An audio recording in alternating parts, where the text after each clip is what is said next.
Senator Ingram. Senate Bill 821 by Senator Ingram to amend the laws pertaining to initiative and referendum petitions and to declare an emergency. You're recognized, sir. Thank you, Governor. Appreciate it. This bill is a result of many months of work between AG's office, Secretary of State, the sponsors, Family Council. I think the problems that we've had in the past were so great that we had an interim study regarding the canvassers and the initiated acts. This bill does basically 6 things. The paid canvassers are required to register with the Secretary of State's office and receive training on the initiative process. Many of the paid canvassers are from out of state. This doesn't affect volunteers, just paid canvassers. Canvassers would also be committing felony petition fraud if they provide compensation to someone in exchange for a signature. It requires that the law enforcement be notified when fraud is reasonably suspect by a public official charged with verifying the signature. In other words, the Secretary of State's office or the county clerk. It provides clear guidance to officials on fraud detection and when to disqualify signatures for suspected fraud. And clearly fraudulent petitions will not be counted as they have been in the past in the raw count. There is a standstill provision on collecting signatures for the cure, which will provide each initiative the same 30 days as Amendment 7 provides.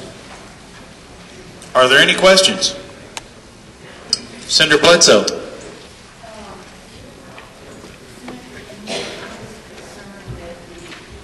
I think, can you speak up a little bit?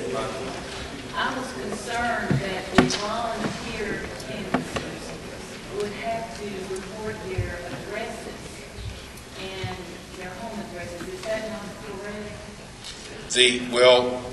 I would assume that the volunteer canvassers would sign the petition that they're taking around, which does provide for their name and their home address. So, yes. Well, I mean, the ones that, like, for instance, I was someone that collected signatures on a ballot initiative years ago, and the people that I tried to recruit to help me get those names probably would not have helped me if they had had to give their names, I mean, not names, but addresses, because sometimes there is that concern that with an address, people know who you are that might be against what you're trying to do. So I just. But are you saying that the people there could be an instance where an individual takes the petition around but is unwilling to sign it?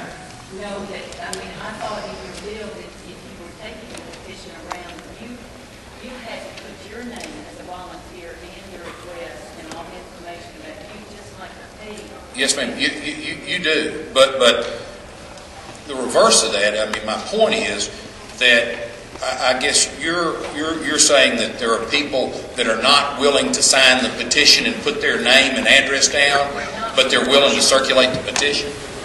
They're not. When they sign the petition, they're willing to put their name and address, but they're out there trying to get people as a volunteer to sign the petition, as we did with an amendment that I worked for several years ago. They're just saying it's one thing to sign it and say that you support the petition, but it's another thing to get out and work for it, and you have to put your address. And there might be that concern that those who are against it would know where you live and that kind of thing. Yes, ma'am. Yes, you. I mean, I don't. No, ma'am. Not when they're going to sign the petition and they're putting their name and address down if they're for circulating the petition. I mean, if I understand your question, you're saying there's a concern that they don't want to be shown as circulating it, but they don't mind signing it as a citizen. That's right. Your paid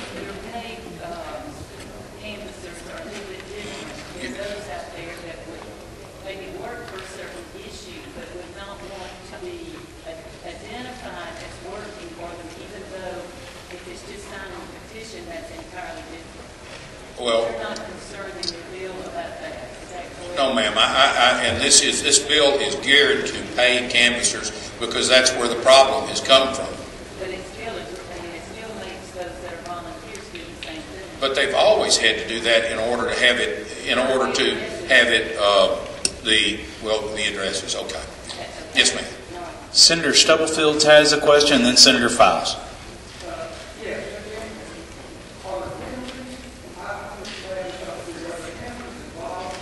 Class A misdemeanors. Class A misdemeanors. We removed that. Originally, we were going to have it as a felony, but we moved it down in working with various groups, moved it to a misdemeanor.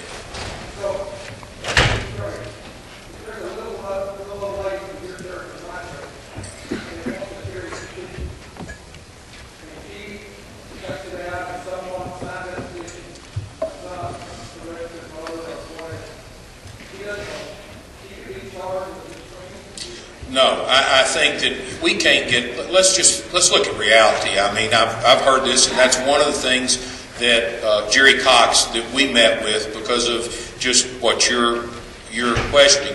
That's not who we're after. We're after the people that are committing fraud and know they're doing fraud. How many times has a little old lady been charged under the Misdemeanor Act? Now, we can't get people charged in Arkansas when in some counties they are petitions that are signed in alphabetical order. The fraud is so bad. So I think it goes to make a mistake is one thing, but when there's a pattern of mistakes, that's what fraud is. So no, that's not going to be a problem.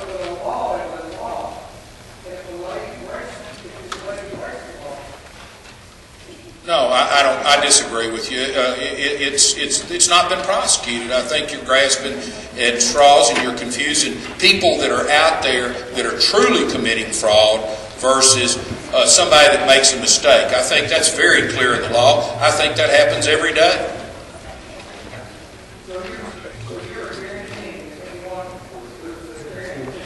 I don't think that's a problem. I really don't. As I said, we hadn't had anybody prosecuted in the state since in the 2012 election, and only 30% of the signatures were deemed correct. So there's a problem out there, especially with paid canvassers that are coming in from out of state that don't know our laws. So if you can point to me where someone, a church lady or somebody that's been prosecuted for making a mistake on a petition, then I'll be willing to agree with you, but that's just not the case, and you're just confusing the issue.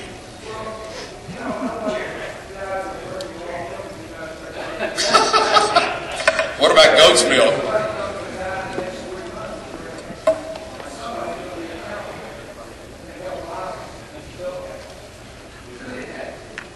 Not realistically, no.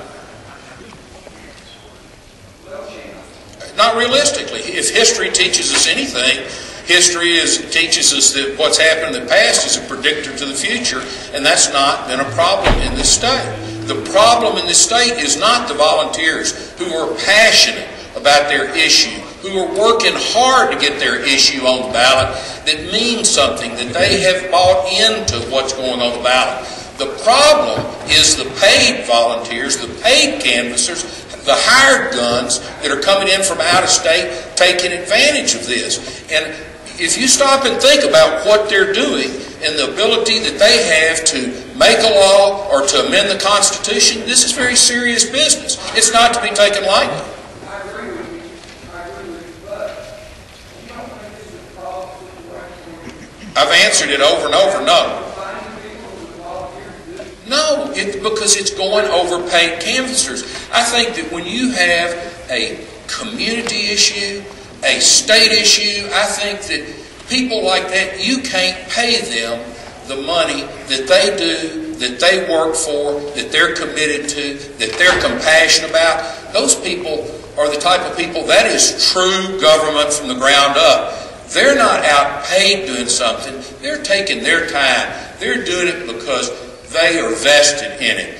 These paid canvassers, the only thing they're vested in is the money that they're going to make out of it. Senator Files, and then I believe Senator Malik has a question.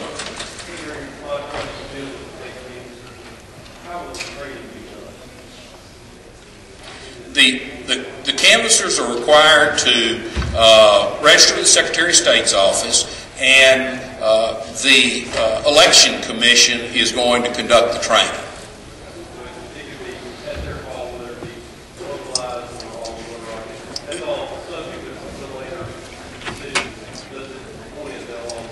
Yes, sir. They'll all be trained, and it'll be done. Could be done over the internet, you know, with all of them. Senator Malik.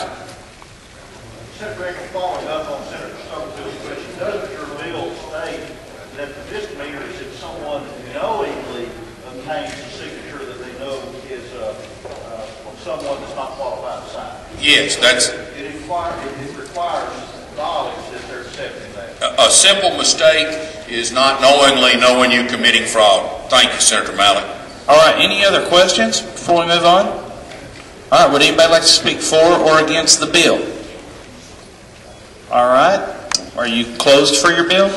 I would like to make one That's quick fine. passage of this act will make sponsors and canvassers more accountable to the people of this state. It'll facilitate the initiative process, conserve state resources, and help to restore the confidence and trust of the people in the initiative process. I'm closed, Governor. Okay, Senator Raper, he's actually already closed for his bill.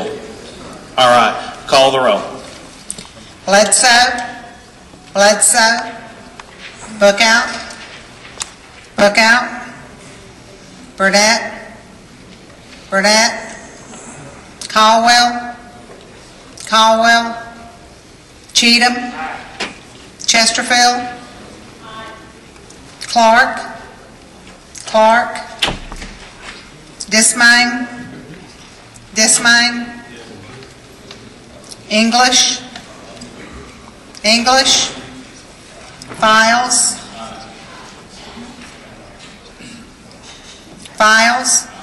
Elliott. Flowers. Flowers. Hendren. Hester. Hickey. Holland. Holland. Hutchison. Ingram. Irvin. Johnson. Johnson. Key. Key. King. King. Lamoureux. Lindsay. Lindsay. Malik. Pierce. Raper. Sample. Sanders. Stubblefield. Stubblefield. Teague. Thompson. Williams. Woods. Wyatt. Does anybody wish to vote who hasn't or changed their vote? English, aye. Caldwell, aye. Flowers, aye. Key, aye. Bledsoe, aye. Clark, aye. Johnson, no. Any others? Am I missing anybody? All right, seeing Burnett, aye. Any others? All right, seeing no more, cast the ballot. Senate Bill 821 passed. 29 yeas, 1 nay. Emergency clause adopted.